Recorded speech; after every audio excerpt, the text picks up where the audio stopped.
Assalamualaikum warahmatullahi wabarakatuh. Selamat pagi anak-anak. Bagaimana kabar kalian semuanya? Semoga sehat selalu ya. Baiklah anak-anak, bertemu lagi dengan Mister. Kali ini kita akan belajar tematik 6D, ajaran 3 dan 6. Sebelum belajar, marilah kita membaca doa terlebih dahulu.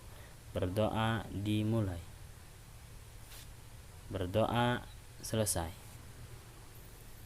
Baiklah anak-anak, mengulang pelajaran materi kemarin, kita membahas tentang globalisasi.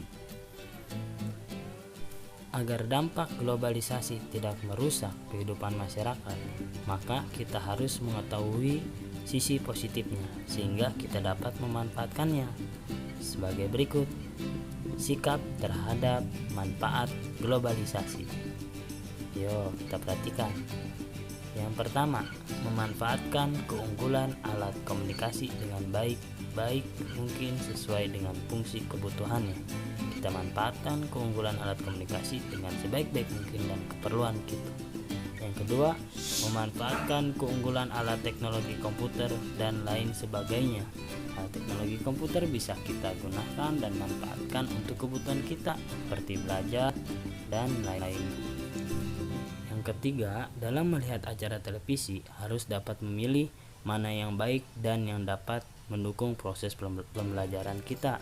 Jadi, cari mana kelihatan yang tepat untuk kita dan bermanfaat.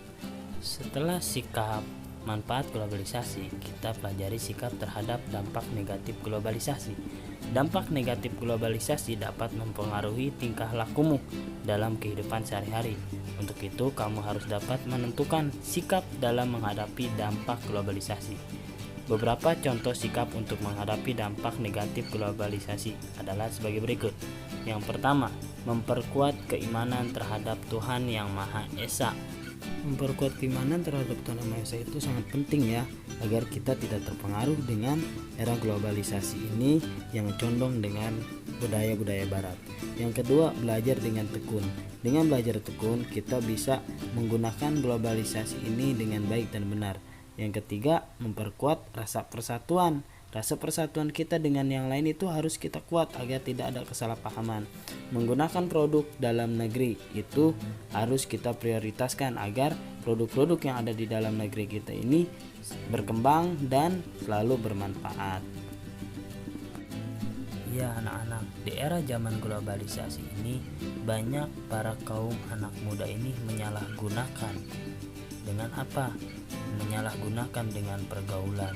Kita lihat banyak anak muda di negara Indonesia ini yang terjerumus dengan obat-obat yang terlarang seperti narkotika, seperti narkoba. Ya, itu harus kita cegah. Bagaimana cara mencegahnya? Mungkin dengan kalimat-kalimat yang baik dan nasihat-nasihat yang baik. Ya, kita pun bisa anak-anak untuk mengingatkan orang-orang itu agar tidak terjerumus dengan masalah seperti itu. Contohnya dengan apa? Dengan kekreativitasan kita membuat poster yang mengingatkan agar orang itu tidak mendekati barang-barang yang diharamkan oleh agama. Seperti itu. Karena itu sudah kewajiban kita membantu pemerintah kita untuk memberantas narkoba dan menjadi bagian dari Indonesia bebas narkoba. Itu adalah salah satu kewajiban kita dengan cara membuat poster atau brosur. Membicarakan poster atau brosur, kita harus tahu ciri brosur yang baik dan efektif, yaitu sebagai berikut. Pertama, umumnya memiliki pesan yang tunggal. Kedua, bertujuan untuk menginformasikan. Ketiga, hanya sekali diterbitkan. Keempat, dibuat semenarik mungkin agar menarik perhatian publik. Kelima, didistribusikan secara tersendiri oleh pembuat brosur tersebut. 6. Memiliki desain yang menarik dan isinya jelas agar yang membaca pun bisa jelas dan tertarik dengan poster atau brosur tersebut. Baiklah anak-anak, tugas untuk hari ini membuat kesimpulan dari materi yang sudah dibaca sebelumnya di buku tulis. Baiklah anak-anak, cukup pembelajaran kita, semoga bermanfaat. Assalamualaikum warahmatullahi wabarakatuh.